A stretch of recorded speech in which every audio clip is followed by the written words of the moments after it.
کیونکہ اگر یہ ناراض بلوچ ہوتے نا تو یہ ہمارے دشمنوں کے ساتھ جا کر انڈیا کے ساتھ جا نہیں بیٹھتے، ان سے فنڈنگ نہ لے رہے ہوتے، ان سے انسٹرکشن نہ لے رہے ہوتے۔ ناراض جو ہوتا ہے نا وہ الگ بیٹھ جاتا ہے لیکن دشمنوں کے ساتھ نہیں ملتا۔ دیکھیں ہمارے بہن بھائی ہیں، آپ کے بہن بھائی ہیں، اگر آپ سے ناراض ہوں تو کیا یہ آپ کے دشمن کے ساتھ مل کر آپ کو نقصان پہنچائیں گے؟ مجھے یہ بتایا جائے۔ بالکل نہیں پہنچائیں گے۔ یہ ہمارے بہن بھائی ہیں، بلوچ، پٹھان، کے پی کے، پشتون۔ اگر یہ ہم سے ناراض ہیں تو دشمن کی صفوں میں جا کے نہ کھڑے ہوں تو یہ تو دشمنی ہوگی نا پھر۔ اگر یہ دشمنوں کی صفوں میں نہ جائیں تو پھر یہ دشمنی نہیں ہوگی، پھر ناراض ہم بھائی اپنا سمجھیں گے، ہم منائیں گے بھی، ہم سب کچھ کریں گے۔ لیکن اگر آپ ضد پہ آ جائیں یا ہم سے دشمنی مول لے لیں تو پھر آپ کے لیے معافی کا اعلان جو ریاست کر رہی ہے نا، اگر آپ آئین کو تسلیم کر لیں تو ہم آپ کے لیے نرم گوشہ اور معافی کا اعلان کریں گے۔ تو یقین کریں میں اگر ریاست کی جگہ ہوتا میں کبھی بھی معاف نہ کرتا، میں یہ آپشن بھی نہ دیتا آپ لوگوں کو کہ آپ آئین کو مان لیں تو آپ پہاڑوں سے نیچے اتر آئیں، بالکل بھی نہیں۔ کیوں؟ کیونکہ آپ ہمارے دشمنوں سے، میرے دشمنوں سے ملے ہوئے ہیں، آپ میرے دشمنوں سے پیسے لے کر ہم میرے پہ اٹیک کرتے ہو، اور میں کبھی معاف نہیں کروں گا۔ اگر میں ریاست فیصلہ کر لیں ان دہشت گردوں کے خاتمے کے لیے تو یہ ریاست ختم کر سکتی ہے، لیکن ختم کر لے تو یہ دہشت گردی ختم ہو جائے گی۔ جب دہشت گردی ختم ہو جائے گی تو پھر میں وہ باتیں نہیں کرنا چاہتا۔ پھر وہ فنڈنگ سسٹم اور جو فنڈنگ سے بڑھ کر اپنی جو ویلیو ہے، اپنا جو معاشرے میں ایک مقام ہے ایک ریاست کا، ایک ہماری خاص ایک ڈپارٹمنٹ، ایک خاص ادارے کا ایک ویلیو ہے، جب خوف ہی ختم ہو جائے گا، خوف کی فضا ختم ہو جائے گی، پھر سیل کس کو کریں گے؟ بیچیں گے کس کو؟ ایک خوف ہی تو ہے جس کو ہم بیچتے ہیں۔ پولیس جو ہے وہ ڈاکوؤں کو پرمان چڑھاتی، جیسے کچے کے ڈاکوؤں کو پولیس نے ہتھیار دے دے کر، فنڈنگ دے دے کر، سپورٹ کر کر کے جو ہے نا آرمی ٹائپ کے ان کو پولیس نے ہتھیار دیے ہیں، گرنیڈ دیے ہے، اینٹی ایئر کرافٹ گن دی ہے، راکٹ لانچر دیے ہیں، اور طرح طرح کا ہائی لیول کا، سپیریئر لیول کا جو ہے وہ جنگی ان کو اسلحہ دیا ہے۔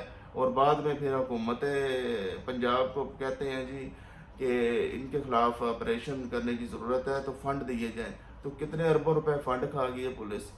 Double game. دیکھیں یہ جو یونیفارم والے ادارے ہوتے ہیں ہمیشہ یہ اسی طرح کرتے ہیں، ان کے اندر کے لوگ ملے ہوتے ہیں۔ پہلے یہ پولیس اگر ڈاکوؤں کو پرمان چڑھاتی ہے تو ہماری جو دوسری فورسز ہیں وہ ہو سکتا ہے دہشت گردوں کو پرمان چڑھاتی ہو، لیکن اس سینیریو میں اب کچھ سال ہوئے ہیں ہم نے سرپرستی چھوڑ دی ہوئی ہے۔ یہ خالصتاً اب انڈیا اور اسرائیل، پہلے بھی انڈیا اور اسرائیل کا ہاتھ تھا، لیکن بطور ادارہ ہمارا کبھی بھی ہمارا جو ریاستی ادارے ہیں بطور ادارہ وہ ملوث نہیں ہے کہ یہ دہشت گردی خود کروائیں، ایسی بات نہیں ہے۔ یہ کچھ افسران ملے ہوتے ہیں نچلے طبقے کے، اور وہ جو ہے نا اپنے ذاتی فائدے کے لیے وہ نقصان پہنچاتے ہیں ہمارے ملک کو، ہمارے اداروں کو۔ تو گزارش یہ ہے کہ اب یا تو ان کے ساتھ ڈائیلاگ کیے جائیں گے، جو مطالبات ہیں، مطالبات کیا ہے کہ وہ بلوچستان کو آزاد کرنا چاہتے ہیں۔ وہ پاکستان کو مانتے نہیں ہیں، وہ کہتے ہیں ہم 14 اگست کو کہتے ہیں جی ہم آزاد بلوچستان کا ہم سیلیبریٹ کریں، اگر یہ آزاد پاکستان کا سیلیبریٹ کرتے ہیں پاکستانی۔ تو یہ اصل میں بلوچستان جو ہے نا یہ کردستان کی طرح ہے جو 3-4 ملکوں کے اندر آتا ہے۔ ایک قومیت جو ہے، ایک لسانیت جو ہے یہ افغانستان میں آتا ہے، ادھر سستان اور کیا نام ہے تفتان وہ جو ایران کے ساتھ آتا ہے، ایران کے کچھ حصے اندر آتے ہیں، صوبے ایک دو صوبے افغانستان کے آتے ہیں، ایک بلوچستان کا۔ تو یہ تینوں ملکوں پر ایک بلوچستان آزاد، چلو پاکستان سے تو لیٹ سپوز اللہ نہ کرے ناممکن ہے یہ، اگر آپ لے بھی لیتے ہیں بلوچستان تو افغانستان ایران سے کیسے لیں گے؟ چلے افغانستان سے بھی لے لیتے، ایران سے کیسے لیں گے؟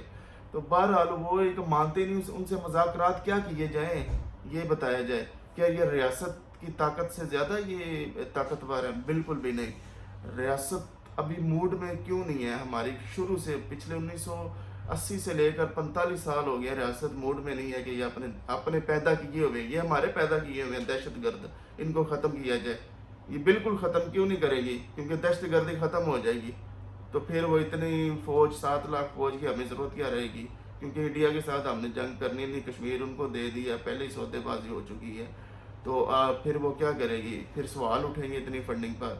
تو دوسرا یہ ہماری ریاست غیر ذمہ دارانہ، آج وزیر اعظم آرمی چیف نے کوئٹہ جانا ہے، پوری گورنمنٹ نے تو اس سے پہلے محسن نقوی گیا ادھر وزیر داخلہ، اس شخص کی اتنا نالائق اور اتنا وہ جو ہے وہ غیر سیریس غیر سنجیدہ ایک سیاستدان ہے جس کو پلیٹ میں رکھ کر گفٹ ملا ہوا ہے وزارت داخلہ کا، چیئرمین پی سی بی کا. وہ پہلے اس سے وزیر اعلیٰ پنجاب کا بھی اس کو گفٹ ملا تھا جو اس نے سروس کی تھی، جس نے رابطہ کاری کی تھی، اس کے بدلے میں انعام ملا تھا. اس نے کہا ایک ایس ایچ او کی مار ہے بھئی، ایک ایس ایچ او کی مار ہے، پھر آرڈر دو ایس ایچ او سارے دہشت گردوں کو ختم کر دو. ایک بندہ اتنا نالائق ہے، اسے اسٹریٹجک ڈیپتھ کا نہیں پتا، اسے اسٹریٹجی پالیسی کا نہیں پتا. اتنے نالائق ہمارے سیاستدان ہیں، اتنے نالائق ہیں کہ یہ اگر اتنے کمپیٹنٹ ہمارے سیاستدان لیڈر ہوتے تو یہ اب ہماری فورسز کو، ہمارے ریاستی اداروں کو لیڈ کر کے ایک پالیسی گائیڈ لائن دے کر وہ یہ دہشت گردی ختم کروا سکتے تھے. کیونکہ یہ لیڈر ہیں، ان کے نیچے ہی سب کچھ آتے ہیں، نام نہاد یہ عوامی نمائندے بن کر آتے ہیں، لیکن ہوتے تو وہ ان کے سپیریئر ہیں، سارے سبارڈینیٹ ہیں سارے ادارے. لیکن یہ کیا ہے کہ یہ خود ریکمنڈیشن پر عمل کرتے ہیں، خود ان کو کچھ پتہ نہیں ہوتا. جیسے ادارے کہتے ہیں، ادارے چھوڑیں یہ نیچے سیکٹری جو عام سویڈین اداروں کے کہتے ہیں وہ پالیسیاں بناتے ہیں، سب کچھ کرتے ہیں. جی یہ کہتے ہیں جی صرف اس طرح ہو جائے، اس طرح ہو جائے. یہ بالکل ایک ریاست کی ناکامی ہے. اگر کوئی ڈاکو کسی علاقے میں اگر ڈاکو یا چوری زیادہ کرائم ہو جائے تو متعلقہ ایسا ذمہ دار ہوتا ہے. تو یہ ٹیررزم ہو رہی ہے اتنی زیادہ، ملک برباد ہو رہا ہے. چائنیز سی پیک رک گیا، چائنا کو بگا دیا ہم نے. اتنے ان پر حملے ادھر گلگت میں چائنی انجینئر کی بس پہ ہوا، ادھر بلوچستان میں ہو رہے ہیں. یہ چائنا اب سی پیک رکا ہوا ہے کام. پہلے عمران خان نے جو ان کی جوتیوں کی سازش تھی، ان کی ساری انٹرنیشنل اسٹیبلشمنٹ لے کر آئی عمران خان کو، انہوں نے سی پیک روک دیا. پچھلے جب بھی عمران خان 3.5 سال رہا ہے، اب بھی رکا ہوا ہے. 6-7 سال ہو گئے سی پیک رکا ہوا ہے. سی پیک پاکستان کی بیک بون ہے، آکسیجن ہے. اگر یہ چلتا ہے تو پاکستان اوپر اٹھے گا، ورنہ یہ پاکستان دیوالیہ ہے پچھلے 3-4-5 سالوں میں سے. کیونکہ یہ ہمارے ریزرو میں 5-6 ارب ڈالر ہیں، وہ بھی ان کے عرب ملکوں کے، یو اے ای کے، سعودیہ کے، چائنا کی رول اوور کر دیا، ادھر سے پکڑ کر ادھر کر دیا.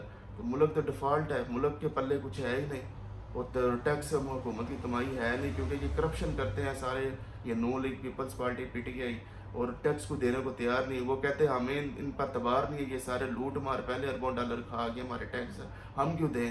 اور واقعی یہ ہے ہی نہیں اب ٹیکس تاجروں کے پاس، اور ان کے پاس وہ کہاں سے دیں. تو یہ ملک کی بہت خوفناک گمبھیر صورتحال بن گئی ہے. سیول وار، اندرونی خانہ جنگی بن گئی ہے. ادھر سے یوٹیلٹی سٹور والے، ادھر سے پی ڈبلیو ڈی والے ملازم، 1000 ملازم، اور پی ڈبلیو ڈی ڈال کے 15-20 ہزار ادھر دھرنا دیا ہوا ڈی چوک. یہ کیا ہے پاکستان؟ یہ احتجاج اور دھرنا، مارا ماری، نفسا نفسی، یہ کلچر بن چکا ہے ہمارے پاکستان کا. اور ہم بدترین قوم بن چکی ہیں اس لحاظ سے.